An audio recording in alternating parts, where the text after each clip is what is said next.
All right, day 2 of this thing. We're in a groove. Workout complete. Didn't have time for breakfast today, running a little behind. So instead made a protein shake and we're off to the office. It's funny how there are all these little inefficiencies when you get started or restarted on something new.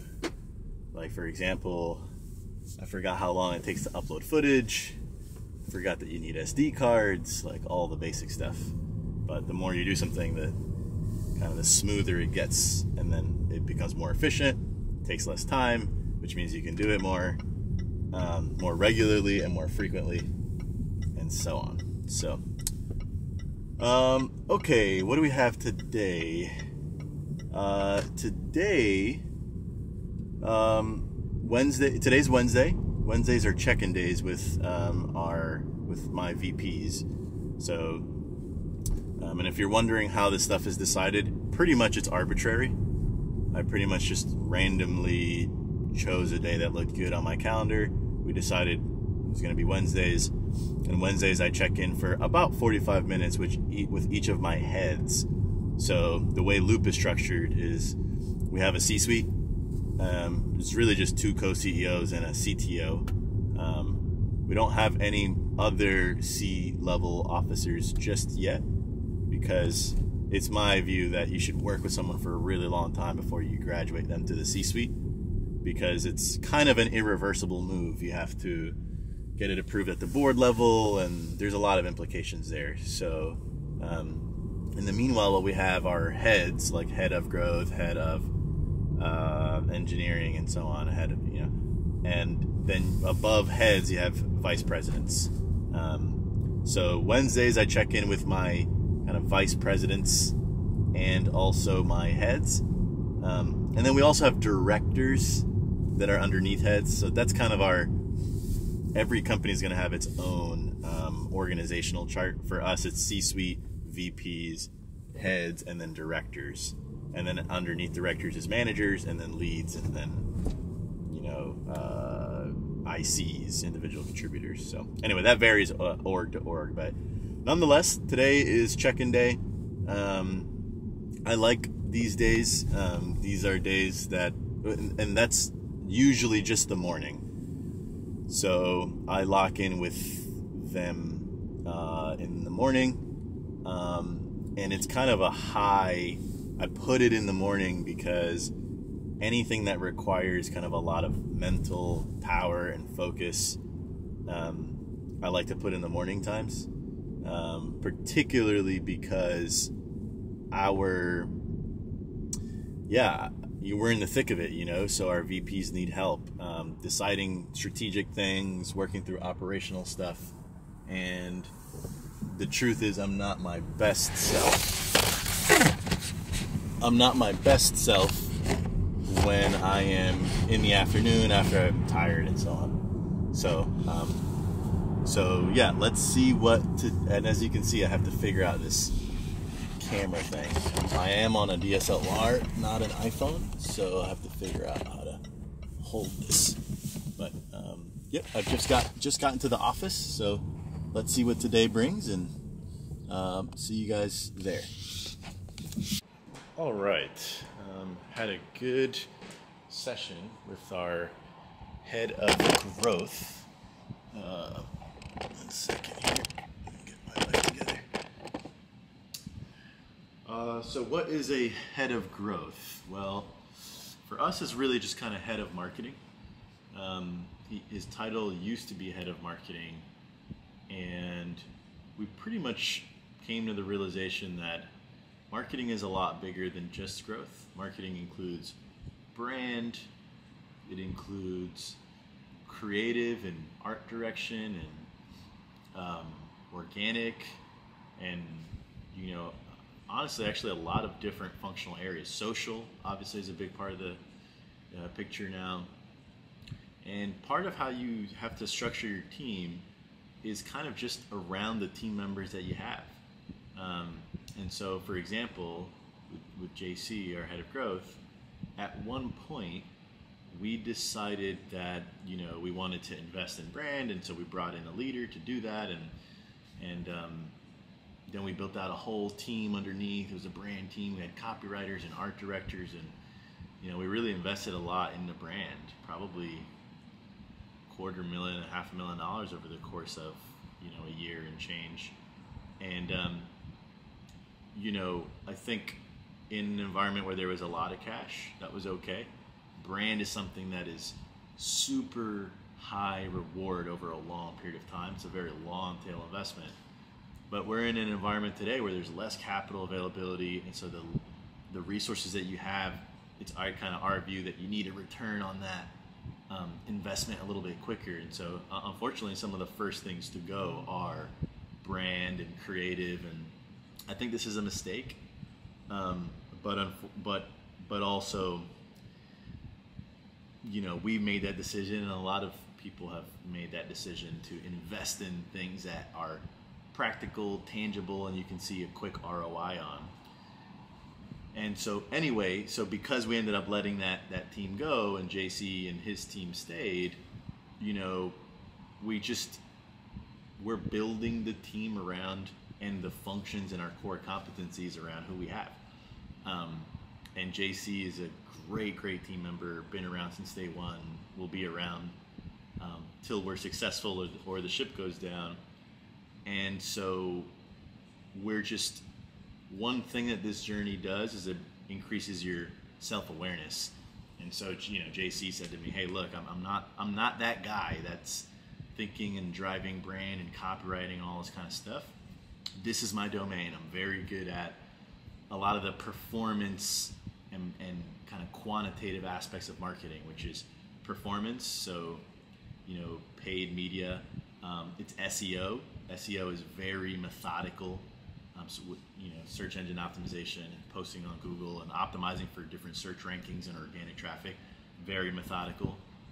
He's also very good at partnerships, so we're getting into some affiliate work, very methodical. Anything that's quantitative, JC really kind of thrives in and around. And so, so anyway, just a little bit about how we decided to kind of structure that.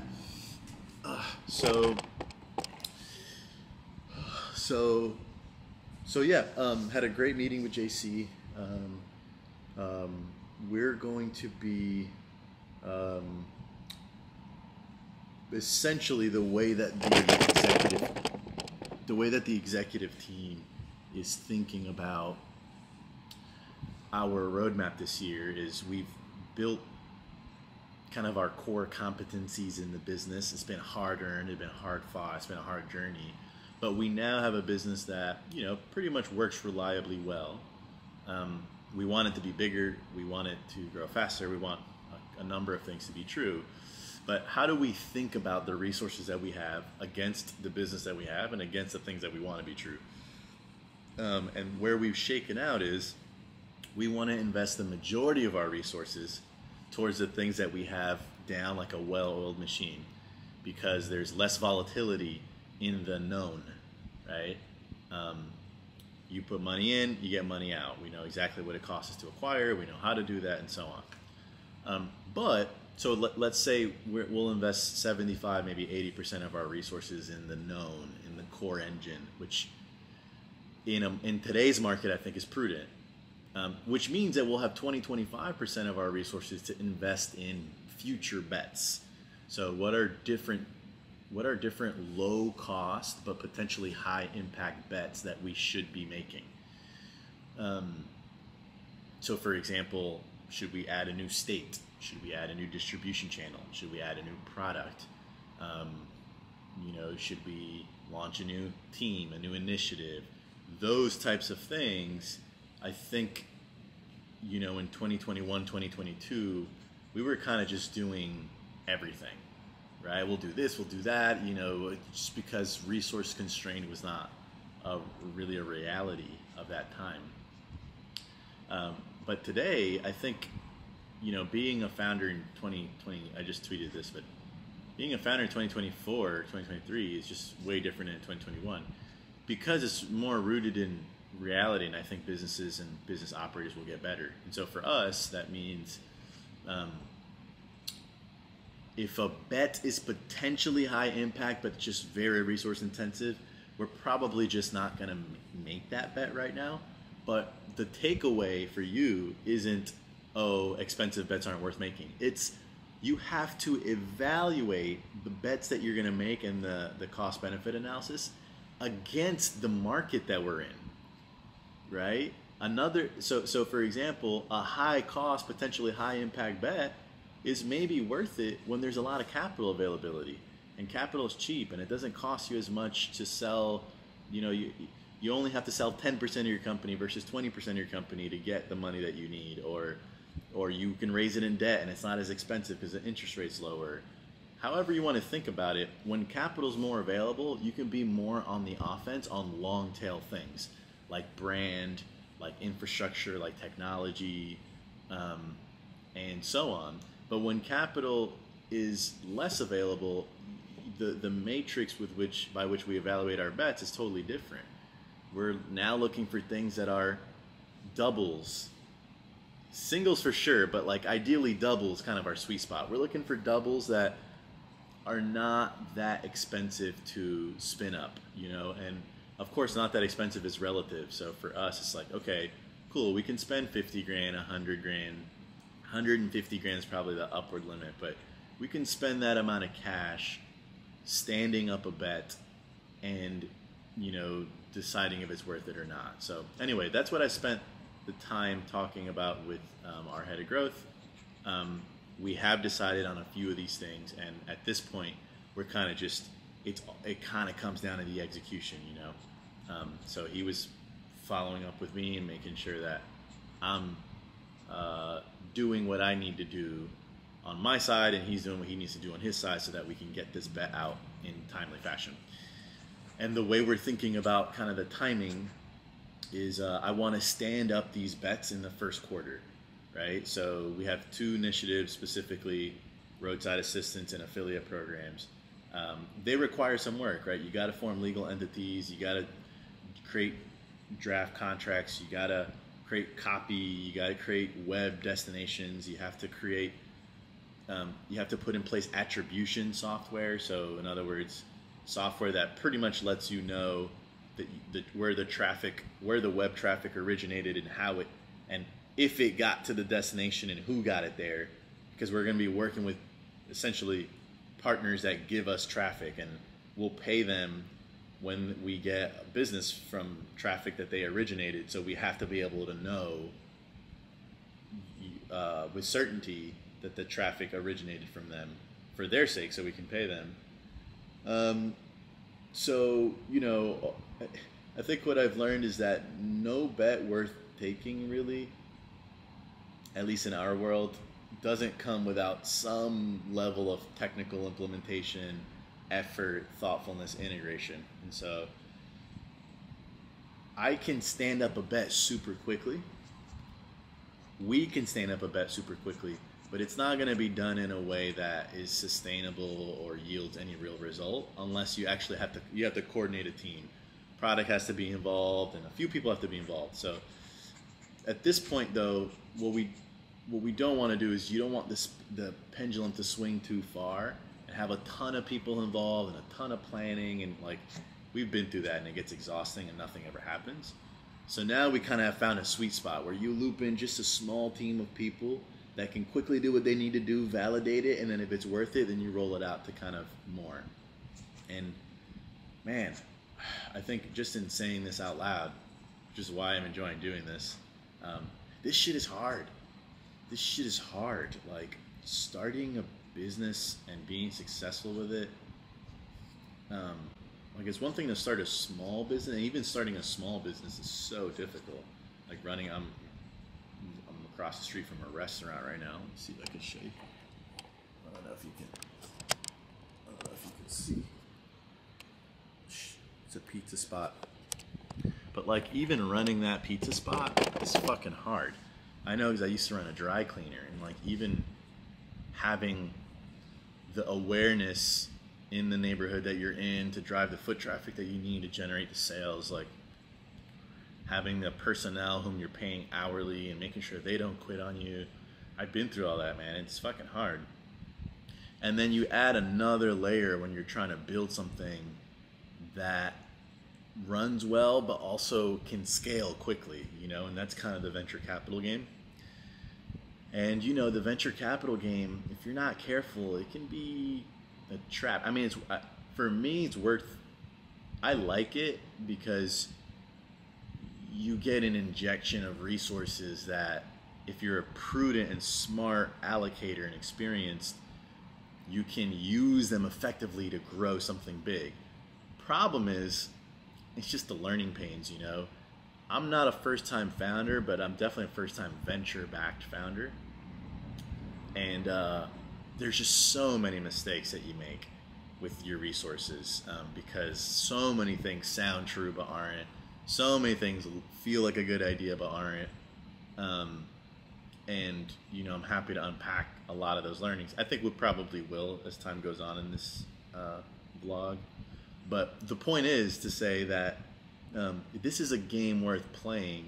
There's definitely, I understand the premium that investors pay for a multi-time venture-backed founder. So for example, when I start my next thing, I'm going to know all of these lessons. I'm going to know up front. So how much more efficient with our resources will I be? How much either less I'll have to raise, or if I raise the same amount, I'll be able to do 4 times as much with it, let's say. And so there's just a different level of complexity in this whole game. And it's difficult, and you need people that are willing to go through the bumps and bruises with you, because you're essentially trying to make your way through a fucking forest where light gets limited sometimes, and sometimes it's bright and sometimes it's dark, sometimes it's hilly terrain, muddy terrain, raining, running out of rations, sometimes you have a lot of food but a big village, and there's just the only job I can think of that might be similar is like maybe being an elected official of like a city, or even maybe POTUS, because that even has additional layers of complexity in this life or death and so on. But anyway, I digress. Good meeting. I'm off to meet with our VP of insurance operations, which is a whole different type of meeting, so I have to essentially contact switch. And in that meeting, we're talking about the guts of the business, claims, underwriting, our pricing, our customer care phone volume, all that kind of stuff. So I'll be back and we'll be talking about totally different things, I'm sure. Peace. Ops meeting done. Oof, that was a loaded one. I'm glad. That's why it's important for your check-in meetings, at least in my view, especially when you're in the midst of going through an intense period, that you allow for some buffer. We went over, talked about all kinds of stuff.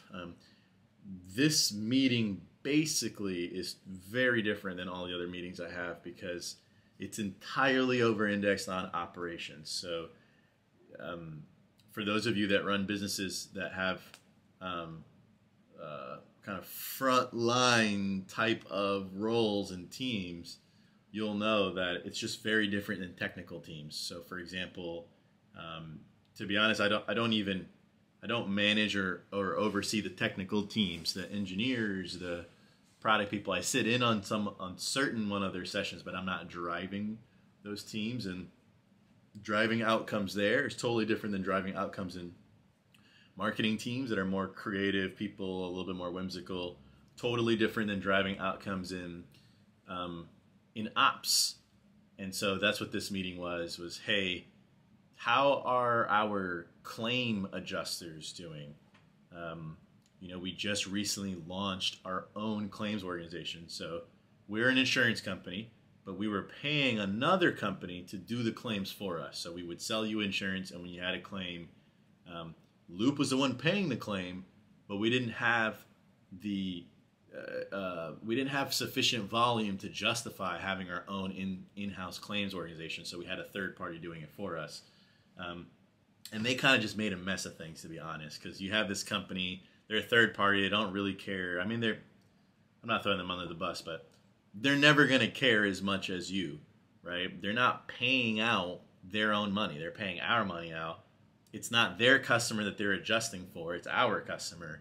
And so the incentives are not really aligned. And so, while we were small and growing, they were handling all of our claims. And ultimately, though, our customers were not satisfied with the services they were getting. And also, we just grew to a point where the amount that we were paying them got to the point where, okay, well, we can actually have our own internal team for the amount that we pay them. So let's just do that, because we'll be able to do it better, faster, cheaper. And that, so that recently went live. So we now have an entirely new operations team here at Loop that we now have to manage and build muscles around how to run that team and so on. So a lot to chew off there. We're doing a great job. The tricky thing comes actually from all of the claims inventory that our third party essentially left us to inherit. And so probably to be expected, but there's going to be a period where we're dealing with the volume not only of the new members' claims, but also of all that legacy inventory that our third party essentially was on their watch to handle, and they got fired from the job, pretty much, to put it plainly. So working through that, making progress there. I think one thing that we'll do, and sometimes you have to do, is we're liking the idea of bringing on temporary contract support. That way it can allow you to flex up and down based on your capacity in that particular moment. And so, for example, we don't have to increase our full-time staff, which is like a fixed cost, based on a temporary volume crunch. You can actually bring on contractors. And because of the job market and how it is right now, contractors are willing to, or people, or I'll say it this way, people with this skill set, adjusters, are willing and able to jump on and work on a contract basis. It's flexible for them. They can make money, and they don't have to have their entire year committed to any particular role. They can kind of bounce around. And it also works for us because we can flex that up and down. So that was a key discussion. Another area that she oversees is our customer care. Similar type of thing there. We recently launched an entirely new technology platform that basically made the app so much better than it was before. People used to become a Loop member and essentially have to call in 3 or 4 times in that first week because the app didn't work that well, it's hard to sign in, and so on. And that creates a lot of call volume. We're at a place now where the self-service rate is much higher. So people can join, and you don't have to call in because everything works so much better. And I'll never take that for granted again. When you sign up for a service and it works well and it's smooth, you don't have to call. That is the result of a lot of grinding and improvement and thoughtfulness in the product experience. So, so the customer care, I think, is in a better place, but still, room to be improved. And it's just take note of how you can have different. One sec. You can have different teams and departments be in different places depending on the different initiatives that you've rolled out and when you've chosen to focus on things. So, for example, claims is earlier in its journey, right? So it's going through it went through its forming phase. There's a kind of the 4 stages of a problem. The problem forms, then it storms, temporary turbulence out of control. Then it norms, you get it underneath you, and you understand how to deliver results, and then it gets to performs, where it's like you're really good at it and you can generate outsized results. And then, by the way, you go through that cycle again when you hit the next stage, or you do a new experiment, or you launch a new product within that team. So again, the 4 stages: forming, you see it coming; storming, it's out of control; norming, you stabilize it; and then performing, you're up and to the right. So you can have different teams and different places of this matrix, and then if you zoom out, your company can be in as a whole either informing, storming, norming, or performing. So right now I would say that the care team is getting to a place of norming out the performance, and I would say the claims team is probably in the thick of storming as a result of not necessarily just of being new, because I think we have very experienced people there, but just inheriting all that old claims volume is something that we didn't anticipate, and it's just a challenge right now. And then trying to think.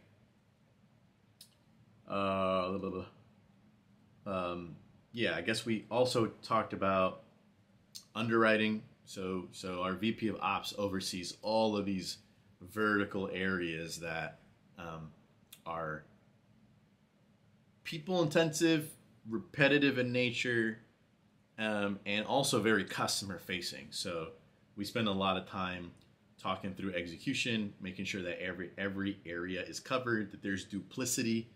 And also one phenomena that is occurring for us at the moment is, sometimes frontline people just quit. And when they quit, they don't provide notice, which I think is, disrespectful, and I think it's inconsiderate, and I think it's,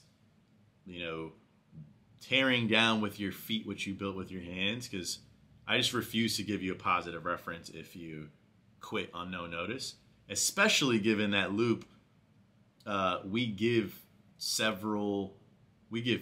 2 weeks in the year of completely paid time off company-wide on top of your regular paid time off, PTO. So we do a summer break where the whole company is off. There's no meeting scheduled. You can take that time to refresh, recharge. You travel, and we do that again in the winter time. And so people take that time off, and then when they come back, they quit, no notice, after cashing in all that time. And I think you see it a little bit more, not a little bit, you see it way more commonly with frontline people, because with frontline type of work, because it's a little bit more short-sighted in nature. And I get it. It's like, hey, I've been there. Like, hey, it's pretty much like, hey, you're not paying me enough to deal with all this, all this headache. Like, I'm gonna go somewhere where it's a bigger company. It's a little bit, it's more stable. There's less volatility. There's less I have to think about. There's less workload, and it pays me the same, maybe slightly more. That's a hell of a deal, right? I get that.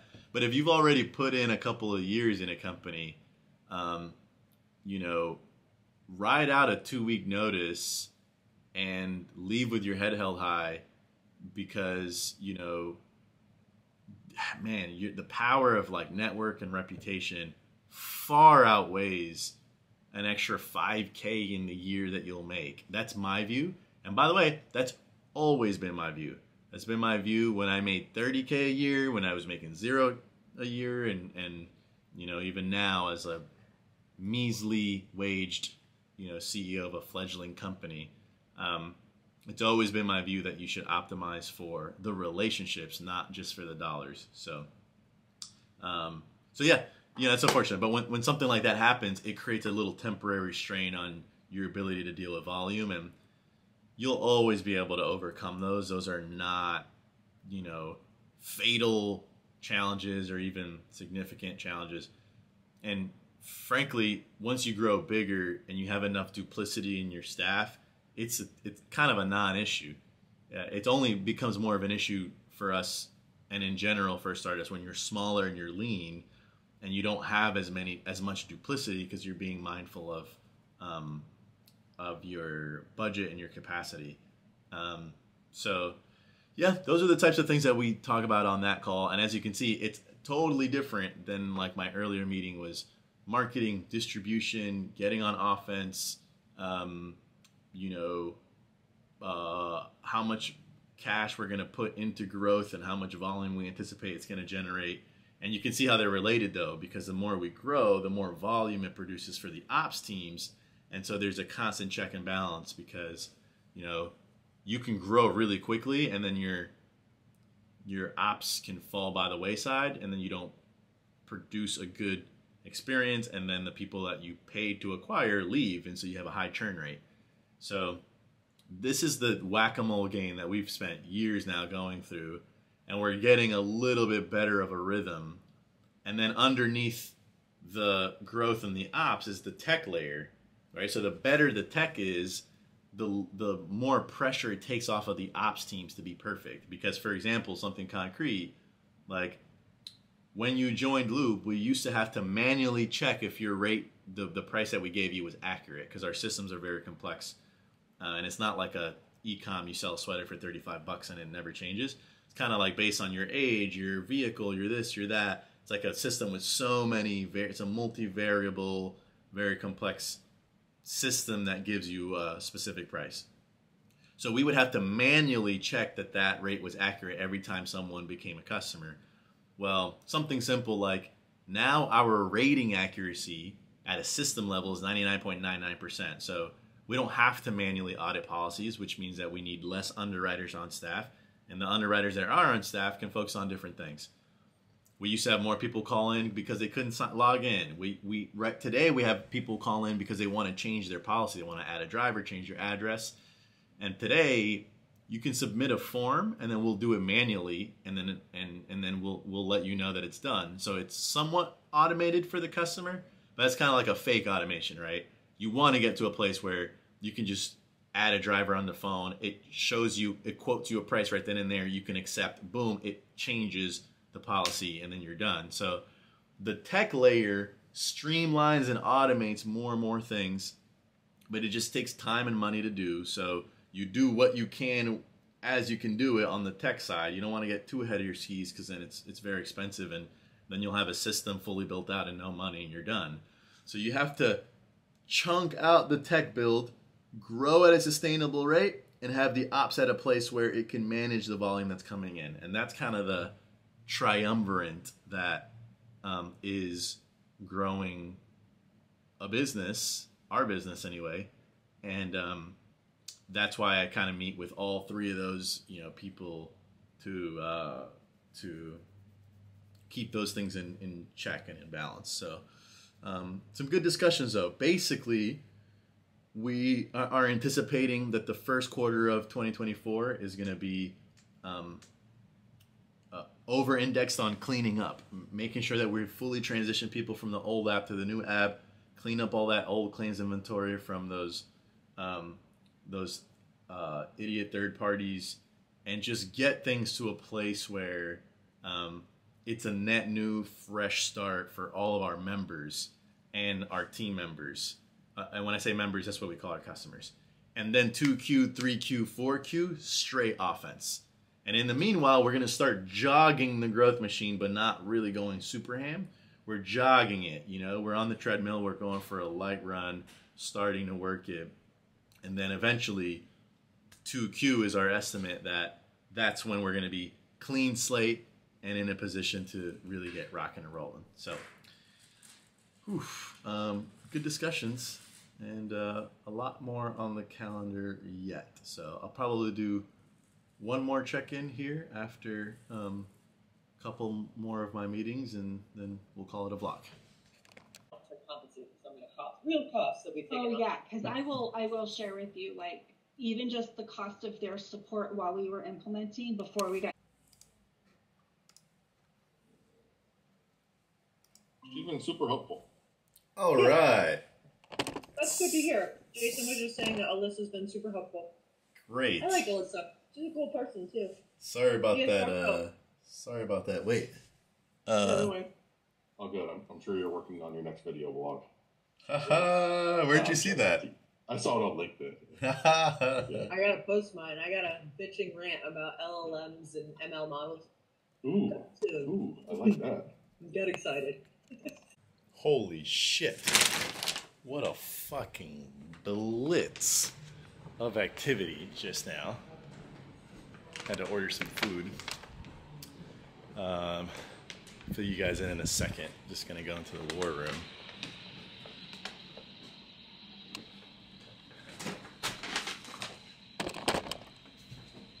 Close my door.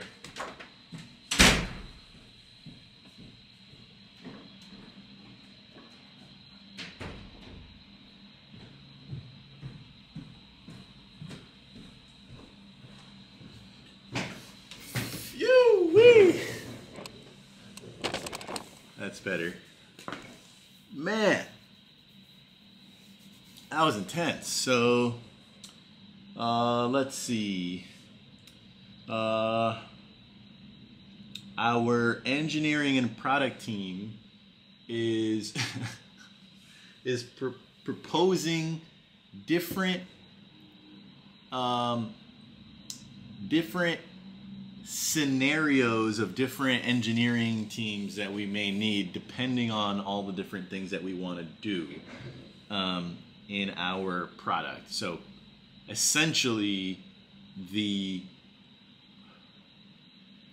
every action has an equal and opposite reaction. So the more you want to do, the more it's going to cost. The less you want to do, the less it's going to cost, but the more you forego and potential opportunities, if that makes sense. Everything has a cost. So whether you do less and you save more, you're leaving more off the table in terms of development. And by the way, what we're talking about is like features, right? So like the more features you have in your product, provided that they're the right ones, the more the product is better and people can self-service and, you know, like the products is better. It can just grow more scalably. That's why Silicon Valley, most of those workforces are mostly just like engineers at first until the product's really good, and then they add sales and distribution on top. So we just had a session where we were just like doing a very dynamic prioritization exercise where we're like, okay, well, do we need these features? Do we need these features? What do we actually need? What can we forego? That kind of thing, which ran long and then bled right into, I know we said we did finance yesterday, but yesterday is when we meet with kind of like our controller on the finance team. So it's a little bit more operational, a little bit more like this expense, that expense, this expense. Today we meet with our fractional CFO, and it's a more strategic discussion around, you know, okay, fine, we have to generate these reports, but can we automate the generation of those reports? And if so, how do you do that? Are you pulling in the data? You know, you're pulling in the data from all these different sources, cleaning them up in an automated way in BigQuery, and then having it land in a data lake, and then having your reports pull in from the same data lake and your financial model, so all your reporting is accurate and so on. So just kind of ended up being a little bit of a blitz of an afternoon where I wasn't fully expecting that, but we're here. About to dig into some Chipotle. And then just so you guys know how I typically end my day, it's about, I don't have my watch on me, but let's see. It's 5 p.m. Eastern, so reasonable time. I'm gonna eat right now. I usually go and get my steps in the gym, 30-minute Stairmaster. I've already worked out, so I do strength training in the morning. I go back in the evening for just a little light cardio. Come back, post-workout meal and shake, and I usually will get into some additional planning and getting ready for the next day, emails, just some light work at night, and then I try to turn that off at night at a reasonable hour. Before, when I was in my 20s, I would work until midnight, 1, and that kind of thing. But these days I'm a little bit more into, I have my wellness block in the morning and evening because I got to counterbalance all this intense activity. And then I wind down, and during that time I do whatever I want. Sometimes I watch a game if there's a good game on. Other times I just honestly just like play guitar, take a bath, just let my mind and my body relax a little bit. Eat. I'm on a bulk right now, so I'm eating like a mug, 4,000 calories a day, thereabouts. And then, you know, rinse, wash, repeat. Do it all over again. So pretty good. I'm liking the flow of this vlog, man. I'm liking the feedback. I'm liking your response to it, and also I like shooting and editing it myself. I've never done this. It's enjoyable for me to have the control in my hands with respect to output. The reason I had struggled in the past is because it's either very expensive to have a full team, or it's very or, you know, a lot of times creatives are, you know, fickle. But this, I'm just dropping these clips, pop, pop, pop, export, ship, export, ship. So I think we're going to be doing this for a long time to come. And we'll call that a vlog. See you next time.